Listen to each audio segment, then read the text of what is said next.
smashed that. Ripping driver, going for it. Oh my goodness. How about that tee shot? That is crazy how far that is. Wow. John Daly, take a back seat, big fella. How about that drive? That's an aggressive line. Man, that is beyond long. Look at this. He's just driven the green. He has just driven the green. I guess hello world, huh? Welcome everybody to week 15 on the PGA 2021-2022 season, the Waste Management Phoenix Open. Always a great time this week with all the festivities, and then you couple it with what typically turns out to be a great tournament, a great Sunday finish, and been one of my most profitable, if not my most profitable, golf tournaments in the last 5 years or so.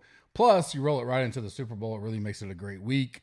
Got to go 2 years ago when it was fully open still. This is actually, we went the DFS Open at the Honda, and then within 2 weeks later or so, went out here with, had some work stuff, and then was able to get Tambo out with me, and we were on the, in the suite box on 16 on pretty much all day Sunday. So it was great. It was awesome. It was a good time. I enjoyed it. Looking forward to watching it this week. You know, big field, getting better and better, certainly, but you know, it just feels like you're starting to get closer and closer. You kind of close the book of football, NFL, and all that. I know some people kind of already start moving on if you're not whoever team you are is not in the Super Bowl. But this week you kind of get brought back in, especially with all the legalization of betting and props and all that. You know, back in, I mean, when I first started handicapping and stuff, you know, 2007, 8, I mean, Super Bowl props are really the first time that you saw the big props, you know, color Gatorade, or, you know, who's going to have more points, LeBron and so, or the, you know, whoever, Rams or something like that.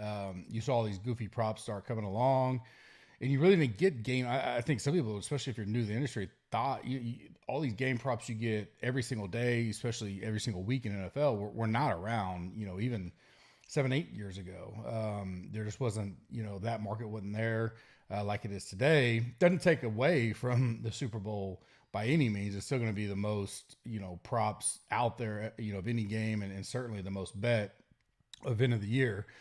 So looking forward to that. It's going to be a great week. Wrap up last week real quick, and then we'll move on. Biggest news, you know, biggest deal for me was H3 winning. I thought it was awesome. The AT&T Pebble Beach was a good tournament. We'll get into that in a second. Not much went my way the last, you know, 36 holes or so, but excited to wake up. I woke up, I think, 4:30 my time or so.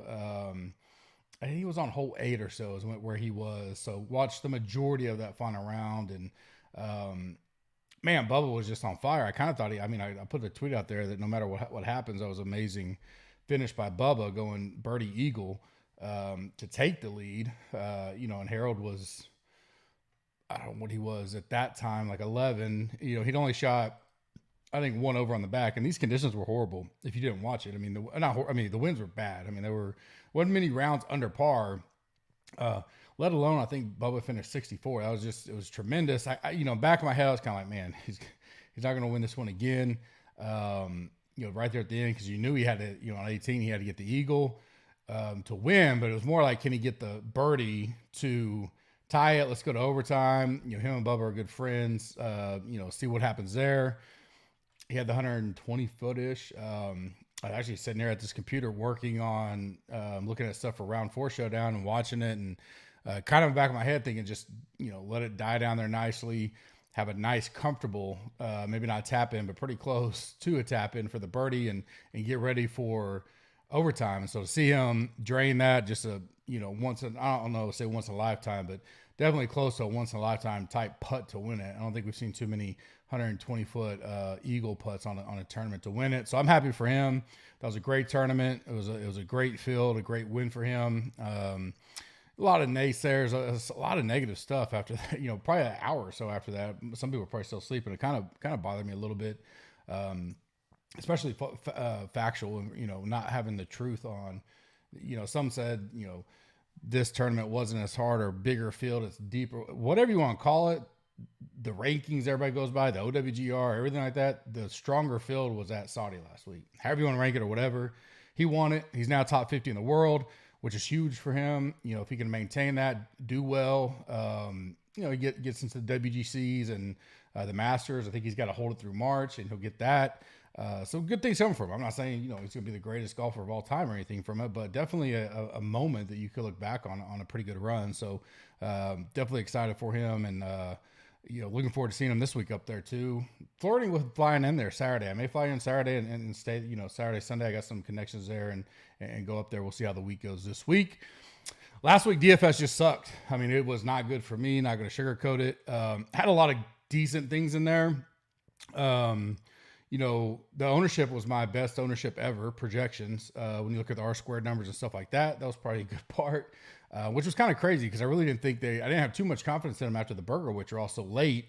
You got to go back and, I had all that, kind of I had everything done for sure when he withdrew. And then, within 30 minutes, I'd re-put the projections out because I didn't want to bring them out too late. But definitely excited for that. But, Hoffman withdrew.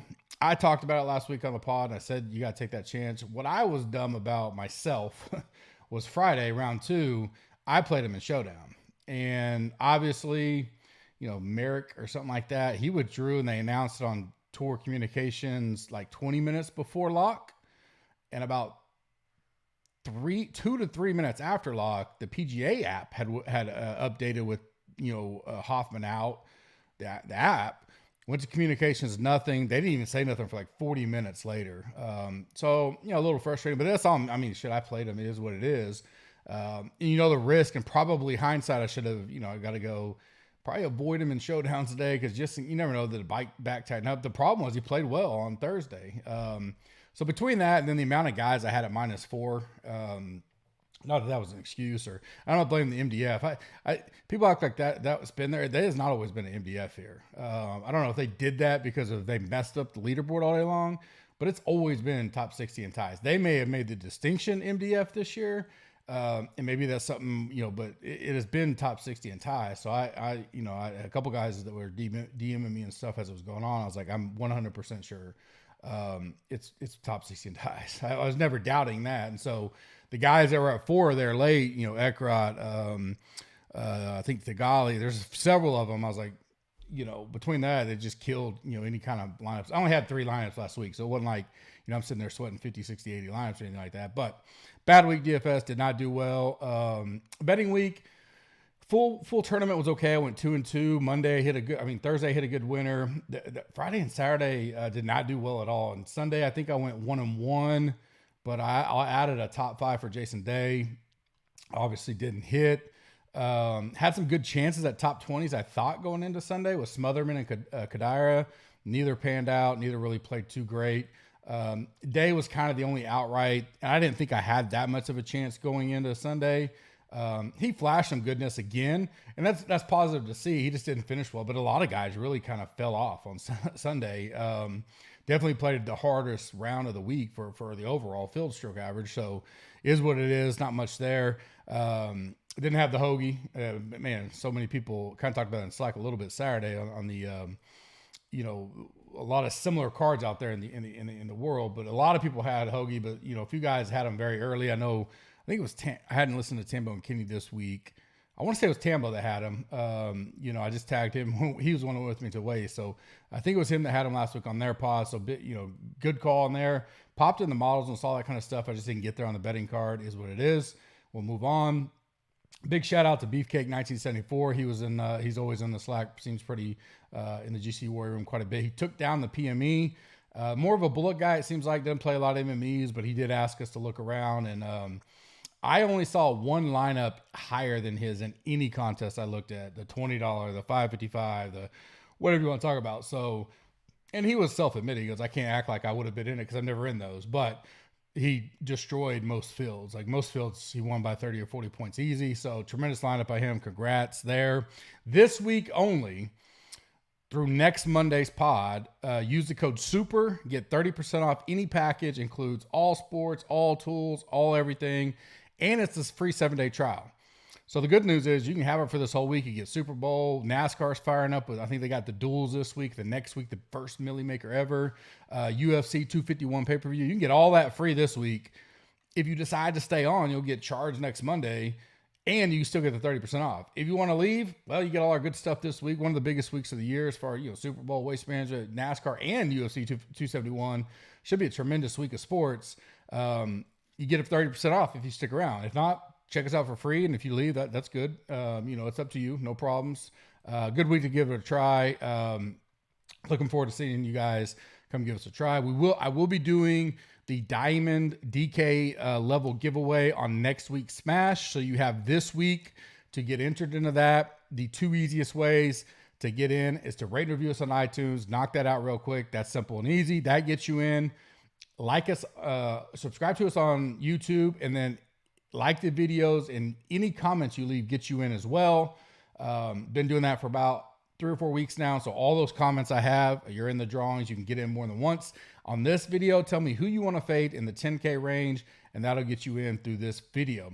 Listener League is in the description. 300 this week. After this week, we'll start to look to bounce it up. Riviera is next week. Like I said, there's a Millie Maker for golf next week. I'm pretty sure it's next week as well.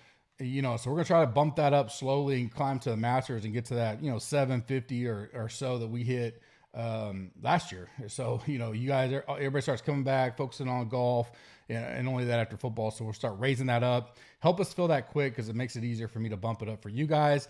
Last week's winner, Jonas0137. Jonas always in Slack, talked to him quite a bit. Great guy. 559 points. He also turned $50 total investment in the week into $1,125. So it's a great week overall. Lineup was Lanto, Strillman, Seabez, Nick Taylor, Putnam, and Hoagie. So a solid lineup there. There wasn't, I think it was 1.2%, 6 to 6. So Strillman was his miss. Still got it done. 5 to 6s cash all over the place last week. Some 4 6s did, because I think when I looked it up Sunday morning, 5 to 6 and 6 to 6 combined on average was about 11% in most contests. So, most contests pay top 20, 22% in the money. So there's still a lot of chances for 4 6 to get in there, and maybe not cash big, but, get some money, roll it over, and big deal. Like I just said this week, 4 huge deals this week with Waste Management, Super Bowl, UFC 271, and then Super Bowl, obviously. TPC Scottsdale is where we're at this week. Par 71, 7,266 yards. Par 5s are some of the easiest on tour. You could take that one or two ways. I have seen some people talk, and I've kind of thought through it, thinking about, hey, is that true? If they are that easy, should we look at par 5 DK scoring? I still tend to, because I still think the guys that can do it more often than others, it still matters. I can see the other argument say, well, there's really not that much of an advantage because if everybody can get there in 2, so on and so forth, but I still want to look at them. Bermuda greens, move away from the old West Coast POA a little bit. So I pay attention to that. Guys that, maybe if you want to get on our tools and stuff and check out splits between Bermuda, POA, maybe guys that have been putting really well these last 3 or 4 weeks. Are they continuously a good putter? Can they do it on all surfaces? Stuff like that. We are creating a tool for that too as well in the V2 golf tools, like on the update we're going to do that I told you guys about. This is that time of year I start to bump up recent form and then certain courses, course history in the overall modeling and stuff like that. This is a tournament that shows great course history over time. You're still going to have guys that make cuts and top 20 and then miss a cut, but there are a lot of guys that play this course over, way over the normal, better years, better most of the time than not. And then recent form, we're starting to get a good chunk of tournaments that guys have come off their break. They're getting in the form, so we're the first couple, when you're coming off, I don't really care about what they did in November too much, but now I get a decent amount of tournaments that we'll take into consideration there. Not all in yet. We start climbing towards the Masters where we want to really look at the recent form more and more. Like I mentioned, I've hit 3 winners out of the last 4 years. Hit Woodland in 2018. I actually hit him 50 to 1, and then after round 3, he was still 28 to 1, and I hit him again. So we hit twice that year. I only say that because this is a tournament where live betting can be had. We've seen that a couple times. DJ 2019, I did a DJ and Saudi, because Saudi in this tournament used to go toe to toe or head to head, mainly because I think the way, I don't know why Saudi was last week, but maybe the week 18 stuff with the NFL changed or not. But either way, that year Saudi and Waste was head to head or on the same week, and we did DJ and Fowler 142-1. That was my first big kind of parlay hit. And then last year we had Brooks 40-1. Great Sunday round for him to get it done. Weather looks per usual, very perfect. High in the 80s, sunshine all week. Not much wind. It's going to be perfect out there. Nothing to worry about. I got the cut around -3, T65 and ties. And the winner probably around -17 or so. So some scoring. Some are last week. Some scoring, but, it can, be difficult at times. Sneak up on you a little bit. Prior winners, we got Brooks, Webb, Fowler, Woodland. Matsu went back-to-back. Brooks again in 2015. That was one of his first, if not his first win on tour over here. Fields won here several times. Some runner-ups. Xander last year. Cage Lee last year. Finau. That was the year we were there. Webb and Finau in the playoff, so it was fun to watch. Grace, Webb, Fowler, Matsu, Bubba, Fowler. So Bubba and Fowler have definitely popped here many times in the last 10 years or so. Stats I'm looking at: good drives, good approach, opportunities inside 18 feet, par 5 DK, birdie or better, and then we'll bring that putting, recent form, and course history into the wraparound as well. New to the course since 2016, 19 guys have not played this at all. So actually, a vast majority have at least played it once. So that's, something to take a look at. Salary ranges, we got 5 in the 10K, 7 in the 9K, 10 in the 10 in the 8K, 31 in the 7K, and 75 in the 6K. So not as many as we've seen down there in the 7 and 6, but still, 106 of the total. And then there'll be, I think it's 4 Monday Qs that'll get in, 2 or 4, I can't remember, but we'll get into the player pool tomorrow, and they'll be down there in the 6s as well.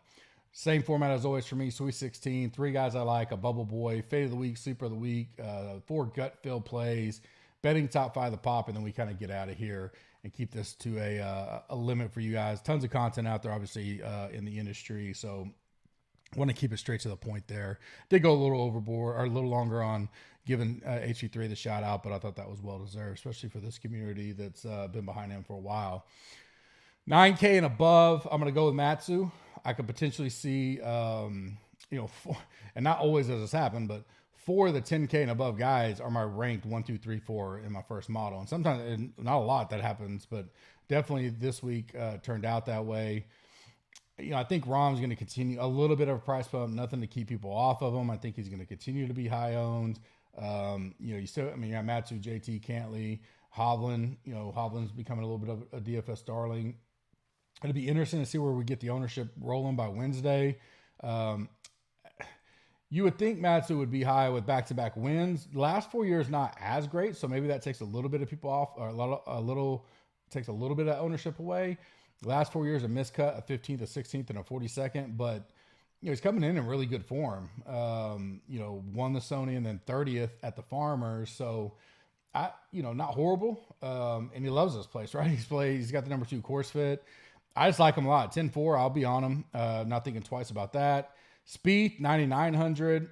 Like some of the things I saw last week. I think Speed's always so like that, but at this price, it's hard. Even if you want to go Rahm Speed, potentially could be hard. And there's some other loves in the 9s. We'll get to that.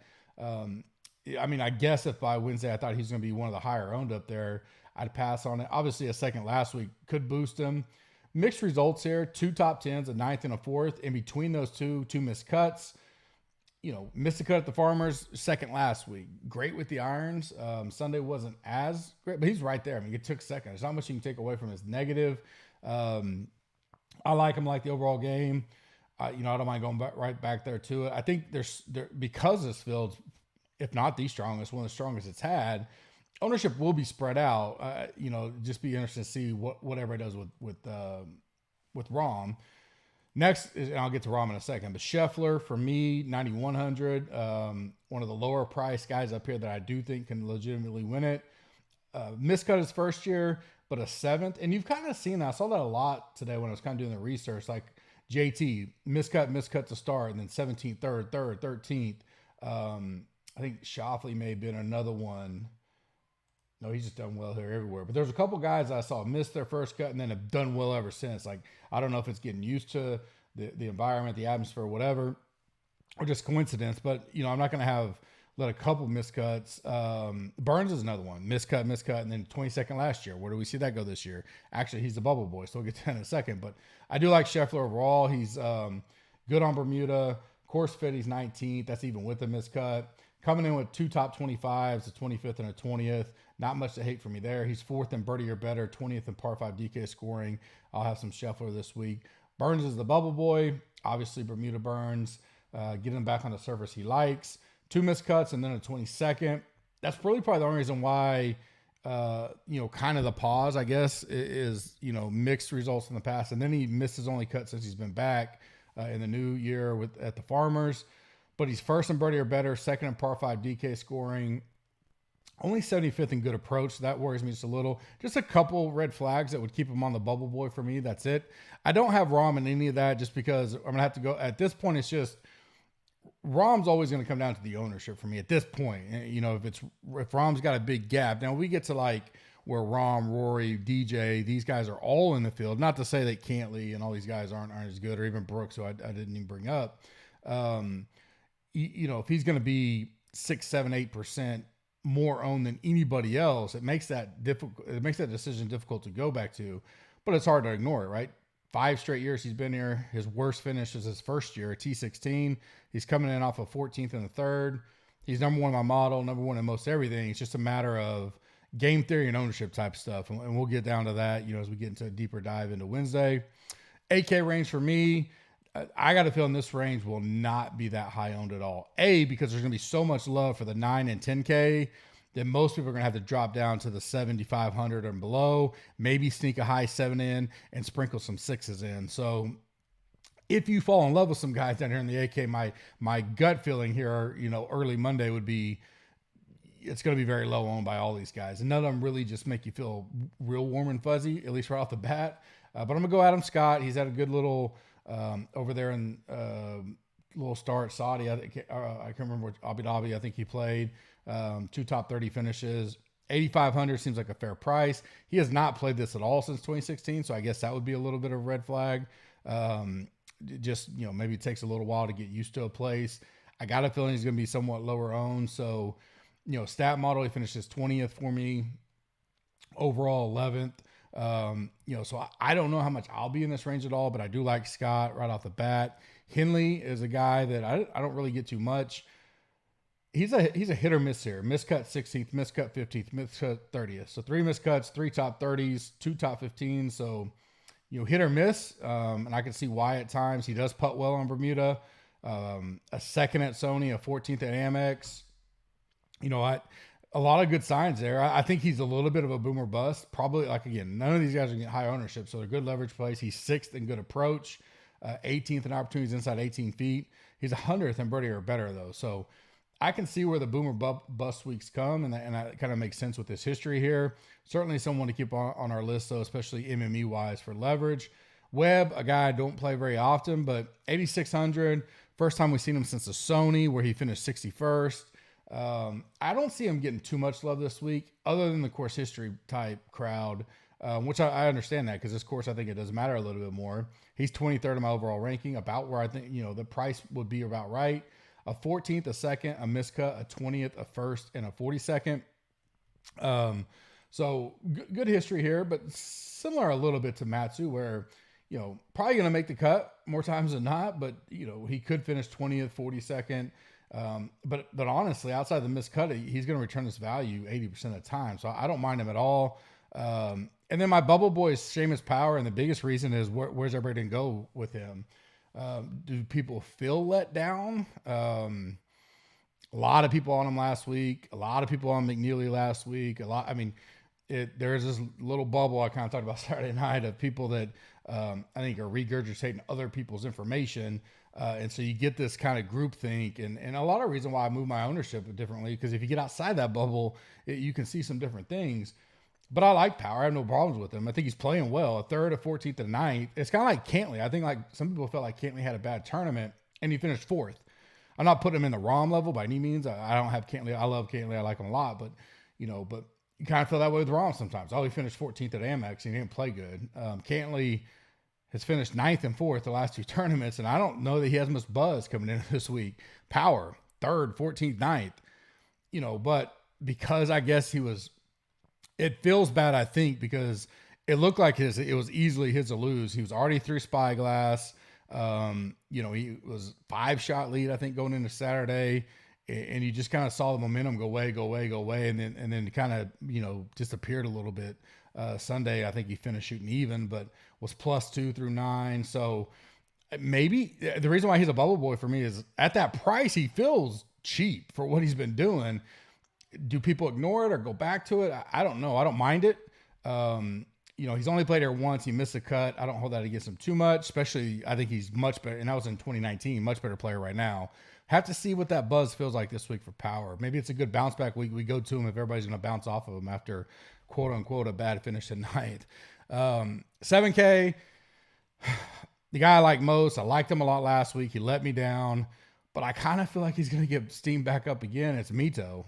I told y'all last week I'm not getting off of him. I'm staying on him. Only 7K.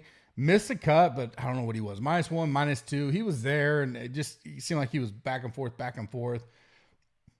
15th in the stat model for me. We're starting to get a lot more stats for him, so a little more relevant than it has been. Has not played here. Mid-packer, so a little bit above mid-packer in Bermuda putting. 9th in good drives, 30th in good approach, 29th birdie or better, 21st in scoring opportunities at 18 feet. Nothing for me to hate there. I just wonder how popular he'll get. I hope not. Maybe no one really, I don't know. I think it's a great bet too, over 100 to 1, depending on which book you're looking at. I've seen as high as 130 to 1, I think. So I love Mito this week. Rinse and repeat for me on him pretty much. HV3, based on some of the Twitter stuff, maybe no one's going to be back. No one's going to go to him. But I have no issues. $7,800. I don't need him to win, right? I mean, $7,800. He makes the cut and has a chance. That's all we need there. A 22nd at Amex. Of course, he won last week in Saudi. So one of those similar roller coaster type deals. 2 missed cuts in the last 6 years, but then a 68th, a 38th, a 10th, and a 13th. Bermuda's one of his better putting surfaces right now. I love where his game is at. Obviously, I know his confidence level is high up. Chat with him quite a bit, and he's rolling in the right direction. That's all I'm going to say. And I feel like he's going to come in here. He probably wants to come in here and try to win. I think they all do, but I think he could have a really solid week. And at $7,800, again, we see him make the cut and have a chance on the weekend for that price. It's not like you're paying $9,300 for him. Woodland, I rode him a couple times already, kind of hoping to be above the curve. I don't know where people will be on him this week just because of the course history. He's obviously well here. We had the winner in 2018, but outside of that, a 33rd, a 7th, and a 40th. 2 missed cuts though, and I remember his game was kind of off at this point last year. Took a while. He's starting to come around. Missed cut at Amex. I played him again at the Farmers. He gets 39th. He's showing spikes of some of that old Woodland. I'll go back to him, $7,300. Of course, he's had good success at. No issues there for me. And then my bubble boy is Keith Mitchell. Liked what I saw last week. Still not quite. I mean, he's probably a lot better fit in some of the Florida swings we've seen before at the Honda. We were there that year. I've been there the last 4 or 5 years. 2019 here, and a 73rd, a 16th, and then a missed cut. So, really good year, really okay year, and then a missed cut. So kind of hit or miss. Popped last week. He was the one guy that I kept looking at myself saying, why didn't I play him? He was in my top 8 final rankings, and I just didn't get to him. Well, he's back. He's 13th right now. He's got a 7th, a missed cut, and a 12th to start the year. So 2 top 12s, pretty solid. 2nd in good drives, 33 in opportunities at 18 feet, 23rd in par 5, 22 in birdie or better. Really only bubble boy reason would be, the average to a little below average course history here. And then is he going to be popular coming off the good finish last week at 12th? That'd be the only thing for me, but he's definitely on the radar early. Higo, 66 to 1. First time we've seen him back over here. Played great last year. that seems like a really cheap price. And if we're going to be trying to jam, no matter which way you go up top, with Rahm, Cantley, Matsu, Spieth, Brooks, any of those guys, you're probably going to have to get comfortable with at least one 6,000 guy. And if you're doing multiple lineups, a few, again, limited sample size with guys like him so far, but still 8th in good drives, 6th in par 5 DK, and 10th in birdie or better. That's enough for me to take a stab at him at 6,600. Piercy, and it feels like this will be, he should be doing a lot better than he is when you look at the stats. He's just not turned it all on yet. But at 6,300, could be a decent play. His last 5 years here, a 43rd, a 73rd, a miscut, a 20th, and a 6th. His last 3 tournaments, recent form, not so good. Miscut, 76, miscut.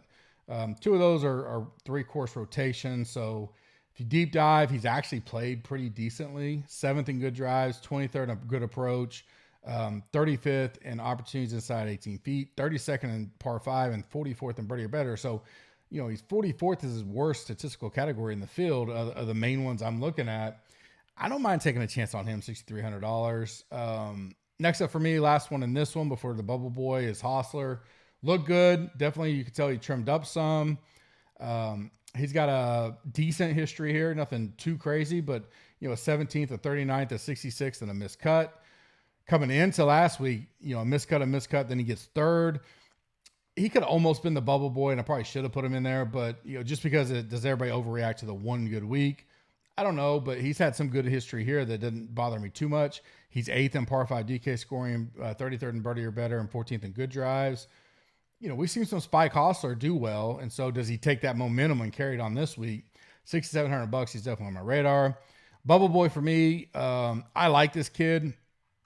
Only reason why he's bubble boy is I wonder if he's going to get like super hyped up. I don't know if he can. Maybe that's a little too far, but he's going to be an absolute stud here to come. And Preston Summerhays, we saw him some last year a little bit. He's still in college. He's at Arizona State. Just a tremendous young up and comer. So he's there around that area. Tremendous, junior career. Leading in, getting ready to start his first freshman year. So he's playing as an amateur, but he's 6,000.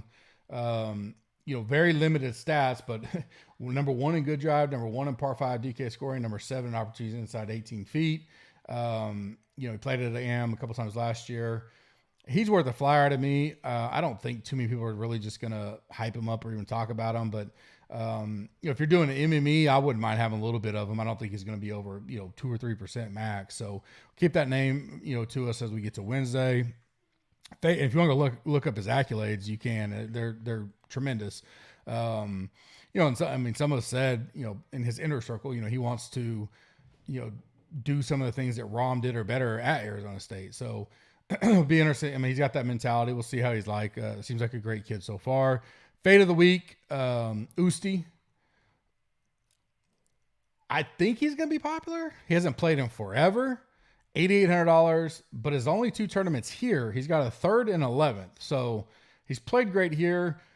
I think that'll boost him up some, but he is in that 8K range that I talked about, that it's just going to be kind of a dead zone. But he's a guy, I think RSM Classic was the last time he picked up a club. So, or not picked up a club. I shouldn't say that. We don't know what they're doing in their off time, but played over here at all. So I'll pass on that. And if he beats me, he beats me. Sleeper of the week, Kazire. I stick with him. You guys know I've been on him forever now. $6,500. Nothing great here, but 5 out of 6 years he's made the cut. That's great for a 6,500 guy. He's got a 60th, a 57th, a 31st, a 61st, and a 50th. I feel like he's playing pretty good golf right now. I wouldn't say better than any other time. Obviously, he's had some wins, but 42nd at the Sony, 22nd at the Amex. He did miss a cut at the Farmers. 18th in good approach, 16th in opportunities inside 18 feet, 20th in birdie or better. He'll be, probably sub 3% or so. So 6,500. Let's keep our eye on him. I think he'd be sleeper of the week. Some gut feel plays for me. Alex Noren, $7,100.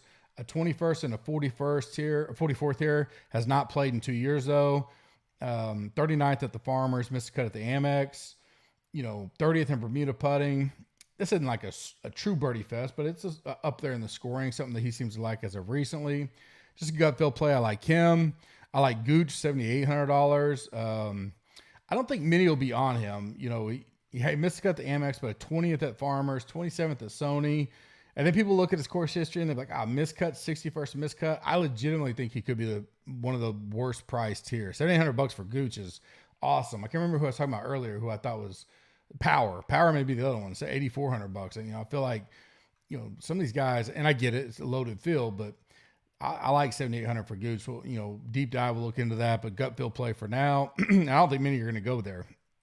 Ortiz, 7,000, fourth here last year, 25th here 2 years ago, then 60th. He did miss a cut way back in 2016. Obviously, completely different player than now. Good on Bermuda. Stat wise, he's 49th overall. $7,000. If we can get a good cut, and he's got upside, right? 25th and a fourth the last 2 years.